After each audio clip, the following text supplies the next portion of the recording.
একটু শান্ত হ, একটু কথাটা শোনো। না না, আমি আর কিচ্ছু শুনবো না। এক সপ্তাহ সময় দিচ্ছি, তার মধ্যে মহারানীর মতো ওই সীতাহার আমার চাই চাই চাই। আহ, কিন্তু গিন্নি ওটার যে অনেক দাম। আমার কি আর মহারাজের মতো অত টাকা আছে বলো? এই শোনো, তোমার কি আছে আর কি নেই তা আমার খুব ভালো করে জানা আছে, বুঝলে?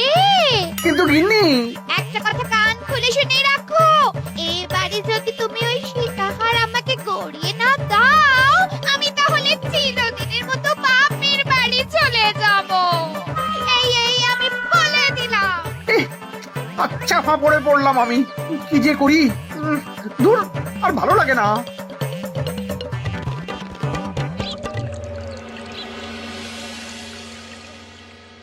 আজকে তোমাদের সকলের কাছে আমার একটা প্রশ্ন আছে। বলুন মহারাজ। আচ্ছা, ধরো তোমরা যদি এ রাজ্যের লোক না হতে, অন্য কোন রাজ্যের হতে, তাহলে তোমাদের কাছে কৃষ্ণনগর কেমন মনে হতো? মহারাজ, এক কথায় বলতে গেলে সমৃদ্ধ শক্তিশালী রাজ্য। বেশ, তা হঠাৎ এমন প্রশ্ন মহারাজ? আসলে বেশ কিছুদিন ধরেই আমি একটা কথা ভাবছিলাম। ঈশ্বরের দয়ায় আমাদের সবই আছে, তবু রাজ্যকে আরো শক্তিশালী ও অন্যান্য রাজ্যের সাথে সুসম্পর্ক বজায় রাখা একটা রাজধর্মে পড়ে। ঠিক বলেছে। ঠিক বলেছেন। বলি, তুমি কি এসব কথা কখনো ভাবো মন্ত্রী? হ্যাঁ, মানে আগে রোজ না, কিন্তু কখনো সখনো বোধহয় ভেবেছিলাম। কবে শুনি? ইয়ে, ওই তো কিছুদিন আগে, ওই সেদিন। এটা ঠিক কোন সেদিনের কথা বলছেন মন্ত্রী মশাই? যেদিন আকাশে ওই দুটো সূর্য উঠেছিল? তোমাকে সবকিছুতে ফোড়ন কাটতেই হবে না গোপাল? হ্যাঁ, কি আর করি বলুন, আপনার কষ্ট যে আর সহ্য হয় না। যাই হোক, মুদ্রা কথা হলো, এসব কথা মাথায় রেখে এখন আমাদের কিছু করা উচিত। কিন্তু কি করা উচিত সেটা আমি ঠিক বুঝতে পারছি না। এই একটা করে রসগোল্লা খাওয়ালে কেমন হয়? এই, তুমি থামবে? মহারাজ, আমার কাছে একটা উপায় আছে। 10 দিনের একটা মিলন মেলার আয়োজন করলে কেমন হয়? খুব বাজে হবে।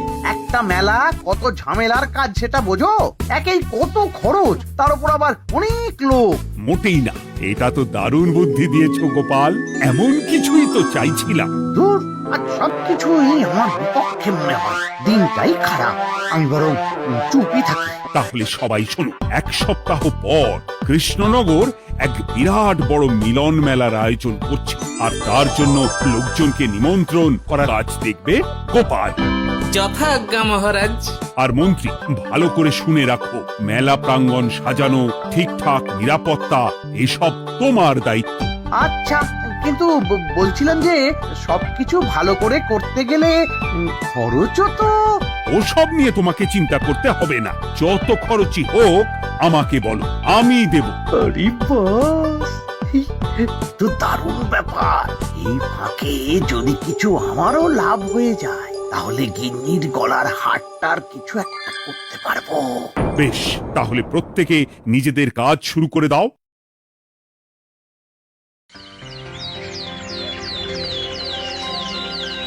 শোনো শোনো শোনো, 1 সপ্তাহ পর কৃষ্ণনগর মেলা প্রাঙ্গণে অনুষ্ঠিত হতে চলেছে 10 দিন ব্যাপী মিলন মেলা। সকল গ্রামবাসীকে এই মেলায় আসার জন্য আমন্ত্রণ জানানো হচ্ছে। শোনো শোনো শোনো।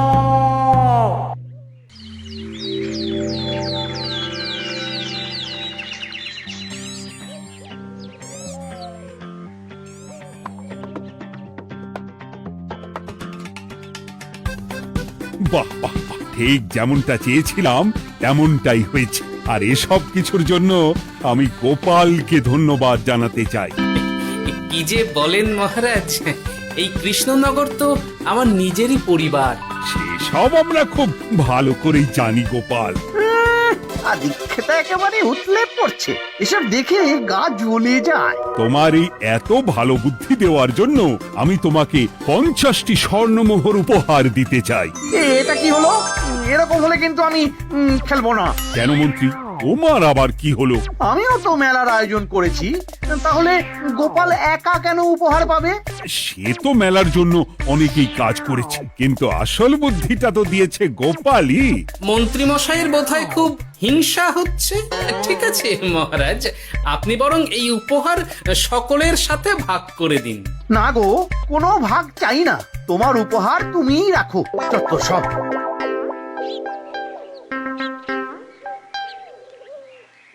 আমার কি এত খারাপ দিন এসেছে নাকি যে আমাকে গোপালের থেকে পুরস্কার নিতে হবে? অনেক হয়েছে। না না না, এবার আমাকেই কিছু ভাবতে হবে মনে হচ্ছে।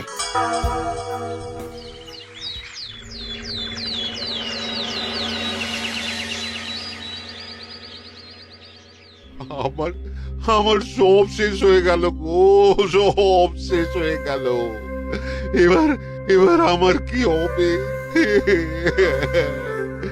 মহারাজ, মহারাজ কিছু একটা করুন, মহারাজ কিছু একটা করুন। চিন্তা করো না, আমি দেখছি।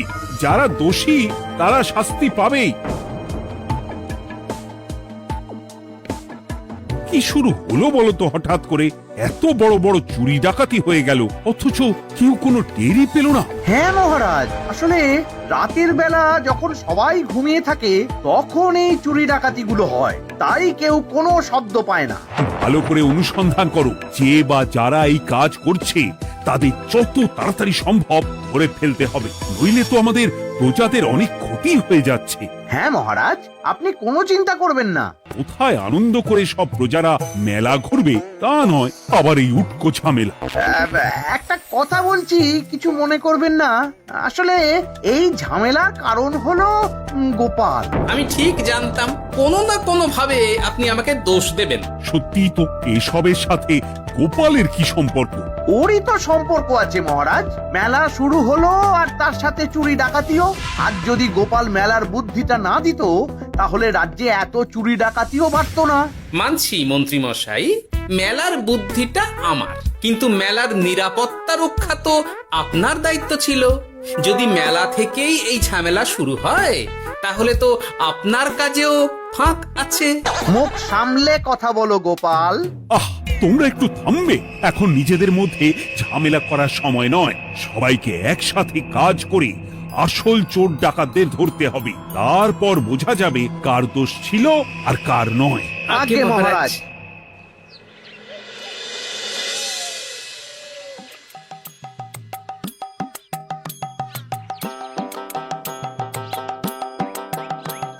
এই তো তুমি এসে গেছো। তাড়াতাড়ি মুখ হাত ধুয়ে বসো, তোমার জন্য একটা জিনিস এনেছি। বলো কি জিনিস? আরে আরে একটু অপেক্ষা করোই না, আমি আনছি। হ্যাঁ বেশ, আনো তাহলে। এই নাও, খাও। মিষ্টি দই। হ্যাঁ গো, খেয়ে দেখো তো কেমন। দারুণ সুন্দর স্বাদ তো গিন্নি। কোথা থেকে এনেছো? ভালো, মেলা থেকে এনেছি। ও জানো, বিনা পয়সায় গো। বিনা পয়সায়? তা কে দিল শুনি? আরে সুজন দইওয়ালা, বড় ভালো ছেলে। শুধু আজ নয়, ও রোজই মানুষকে ভালোবেসে না বিনা পয়সায় দই খাওয়ায়। হ্যাঁ বাবা, বেশ অবাক করা কাণ্ড। আসলে সুজনের দেশের বাড়িতে অনেক জমি জমা, গরু মোষ আছে। ও তাই বলে ওর টাকা পয়সার নাকি কোনো দরকার নেই, তাই ও বিনা পয়সায় খাওয়ায়। হ্যাঁ বুঝলাম। বাবা, খুব ঘুম পাচ্ছে এখন। ও গিন্নি, শোনো না, আমি বরং একটা ঘুম দিই এখন, বুঝলে? তুমি বরং বিকেলে আমায় একটু ডেকে দিও, ওর কাজ আছে। আচ্ছা বেশ। তোমাদের জন্য সেটাই ভালো, কারণ এমনিতেই মহারাজ চোর ডাকাত ধরার জন্য প্রহরীর ব্যবস্থা করছে পুরো রাজ্যে। না না না, সে নিয়ে আপনি চিন্তা করবেন না।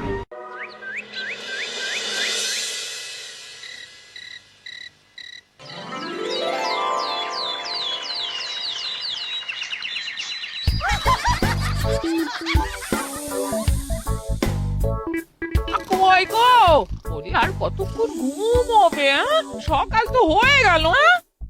সে কি গিন্নি, সকাল? তোমাকে যে আমি কতবার বললাম আমাকে বিকেলে ডেকে দেবে। তা বলি কবেকার বিকেল? গতকালে না আজকে? তা তোমার বুদ্ধিতে কি বলে গিন্নি? আমার বুদ্ধি নিয়ে কথা বলো, আগে নিজের ঘুমকে দেখো। গতকাল বিকেল থেকে ডেকে ডেকে গলা ব্যথা হয়ে গেল, কিন্তু ওনার ঘুম আর ভাঙে না। হতেই পারে না। পারে না? ওদিকে কাণ্ড দেখো, রাতের খাবার পর্যন্ত পড়ে আছে। হ্যাঁ, আজব কাণ্ড। যাই হোক, অনেক দেরি হয়ে গেছে বুঝলে, আমাকে এক্ষুনি রাজসভার জন্য বেরোতে হবে।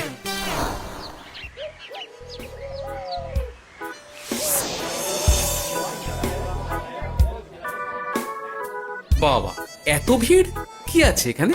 একটু কাছে গিয়ে দেখি তো। সত্যি সত্যি ভাই সুজন, তোমার হাতে জাদু আছে। এত সুন্দর মিষ্টি দই, এ স্বাদ ভোলার নয় ভাই। আচ্ছা, তাহলে এই হলো সুজন দইওয়ালা। ভালো মিষ্টি দই আছে, নেবে নাকি গো? পয়সা লাগবে না। জানি তো, সত্যি দারুণ স্বাদ এই দইয়ের। আমি খেয়েছি তো। তবে আজ নেব না গো, কাল এসে নিয়ে যাব। আচ্ছা আচ্ছা আচ্ছা।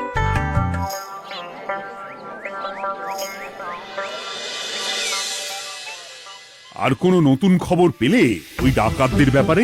না মহারাজ, এখনো ঠিক ধরতে পারিনি। ওরা বোধহয় বুঝতে পেরে গেছে যে আমরা খোঁজ করছি। মহারাজ, আমার মাথায় একটা নতুন বুদ্ধি এলো। রাতের বেলা করে সব বাড়িতে পাহারা দেওয়া শুরু করলে কেমন হয়? সব চুরি তো রাতেই হচ্ছে। আরে, এ তো দারুণ বুদ্ধি। কিন্তু মহারাজ, আমাদের রাজ্যের প্রহরীরা রাতের বেলা কি করে পাহারা দেবে? কেন কেন, কি সমস্যা? অনেক সমস্যা আছে। তাদের শরীর খারাপ হতে পারে, তার চেয়েও বড়, রাত জেগে থাকলে দিনে তারা সকলে ঘুমোবে, তখন পুরোটাই বেকার হবে। কিচ্ছু বেকার হবে না মন্ত্রী মশাই, আমাদের প্রচুর সেনা আছে, তাদের সকলকে দায়িত্ব ভাগ করে দিলেই হয়ে যাবে। তুমি বেশি বোঝো। গোপাল তো কিছু ভুল বলেনি মন্ত্রী, আমরা পাহারা বাড়াবো। আমি আজই সব সেনাদের সাথে কথা বলছি। সেনাপতি, তুমিও এই ব্যাপারটা একটু দেখো। যথাজ্ঞা মহারাজ।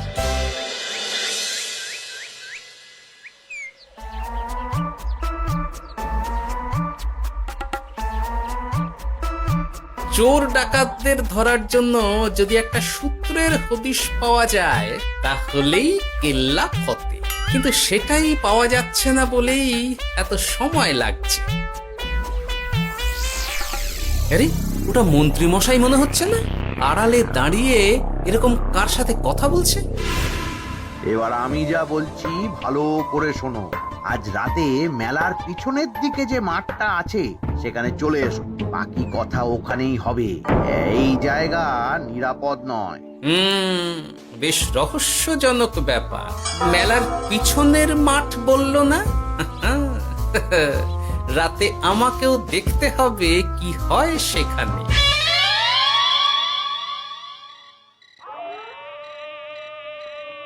উফ, কি মশা রে বাবা! কখন থেকে দাঁড়িয়ে আছি, মন্ত্রী মশাইয়ের পাত্তা নেই কেন?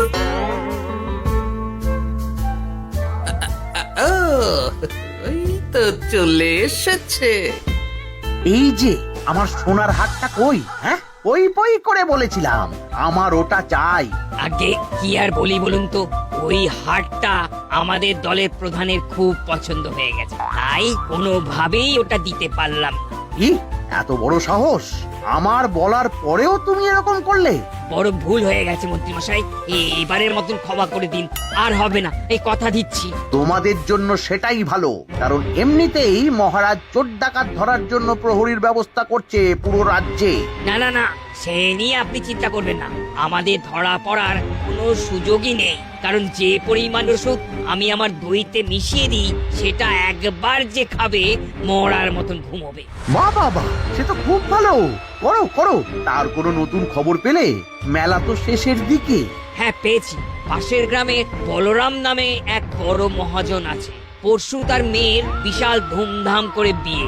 শেষ একটা বড় দান মারতে পারলেই আপনার আমার দুজনেরই শান্তি। আচ্ছা, এই ব্যাপার তাহলে। এসব কিছুর পেছনে মন্ত্রী জড়িত। এইবার বুঝতে পারছি কেন রাতের পাহারাতে ওনার এত আপত্তি ছিল। কিন্তু ওই লোকটা কে?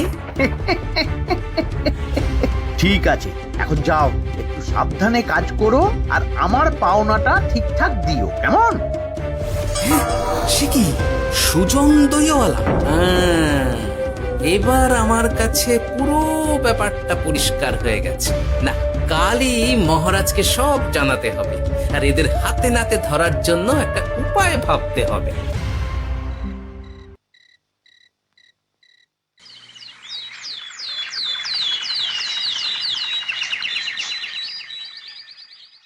আরে এসো এসো, তোমার জন্যই তো অপেক্ষা করছিলাম। কি এমন জরুরি কথা আছে যে একান্তে দেখা করতে চাইলে? কোন মুখে বলি মহারাজ, সর্ষের মধ্যেই যখন ভূত তখন আর কি।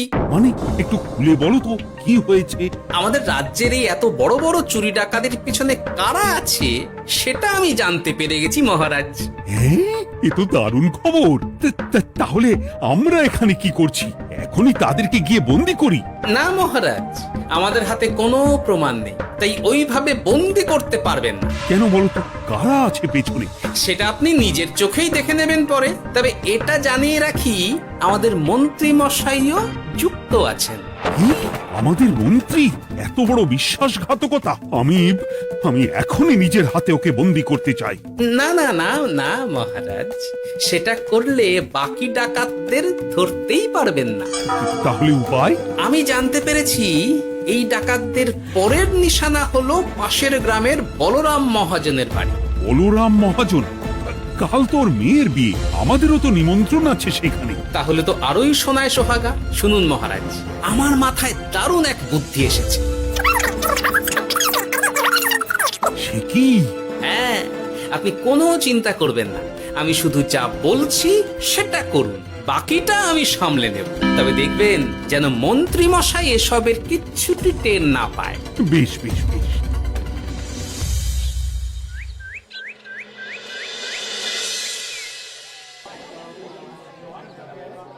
আর তো কিছুক্ষণ, এরপরেই তো সন্ধে নামবে। তোমার সবকিছু তৈরি তো? হ্যাঁ মহারাজ। আরে মহারাজ আর গোপাল কানে কানে এত কি কথা বলছে, আমাকেও জানতে হবে সেটা। ওই যে আসছে মরকটটা, আমার আর ওকে এক মুহূর্ত সহ্য হচ্ছে না। মনে হচ্ছে গুদুম গুদুম করে ওর মাথায় গাঁটটা মারি। শান্ত হন মহারাজ, দয়া করে শান্ত হন আর একটুখানি, তারপর আপনি মন্ত্রী মশাইয়ের সাথে যা ইচ্ছে করবেন। আমি বরং অন্যদিকে যাই, মুখ দেখলেই আমার মাথাটা গরম হয়ে যাচ্ছে। সেই ভালো। কি হলো ব্যাপারটা? যাই হোক, আর তো কিছুক্ষণ, তারপর আমার বিশাল লাভ হবে। বরং ততক্ষণ আমি পেট পুজো করি।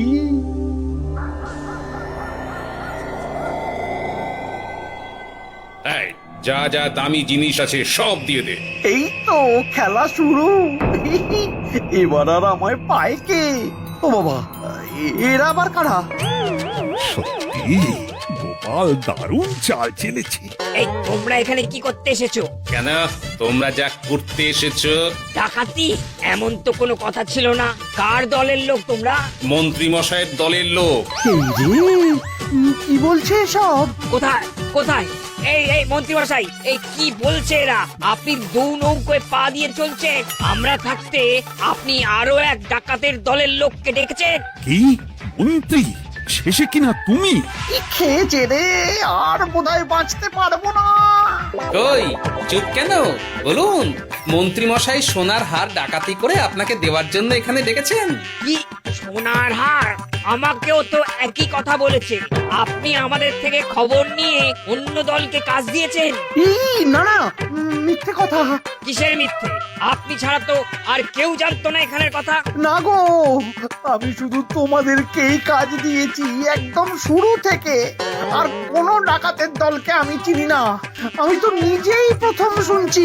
মন্ত্রী, লজ্জা করে না তোমার? তুমি আমার প্রজাদের এইভাবে ঠকাচ্ছিলে। ইয়ে মানে মহারাজ, আমি আসলে। অনেক হয়েছে মন্ত্রী মশাই, আপনি ধরা পড়ে গেছেন। প্রহরী, বন্দি করো সবাইকে, আর মন্ত্রীকেও। আমাকে ক্ষমা করে দিন মহারাজ, আমি ইচ্ছা করে এটা করিনি। আসলে আমার গিন্নি কদিন ধরেই মহারানীর সীতাহারের মতো দেখতে হার বায়না করেছে। তার জন্য তুমি নিজেদের লোকেদের থেকেই চুরি করবে? আর কি করব বলুন, এক সপ্তাহের মধ্যে হার না দিলে বাড়ি ছেড়ে চলে যাবে বলেছে। তাই আমি এখন আপনি যেটা করেছেন সেটা যদি আপনার গিন্নি জানতে পারে তাহলেও বাড়ি ছেড়ে চলে যাবে। শাস্তি তো তোমাকে পেতেই হবে মন্ত্রী। আয়, কে আছো? শোনো, মন্ত্রীকে মুখে কালি মাখিয়ে গাধার পিঠে বসিয়ে সারা রাজ্য ঘোরাও, এটাই ওর যোগ্য শাস্তি। আর গোপাল, তোমার বুদ্ধির প্রশংসা করতেই হয়। তোমার পুরস্কার আমি কাল রাজসভায় দেব। দূর দূর, জীবনে বিয়ে করাই ভুল হয়েছে আমার।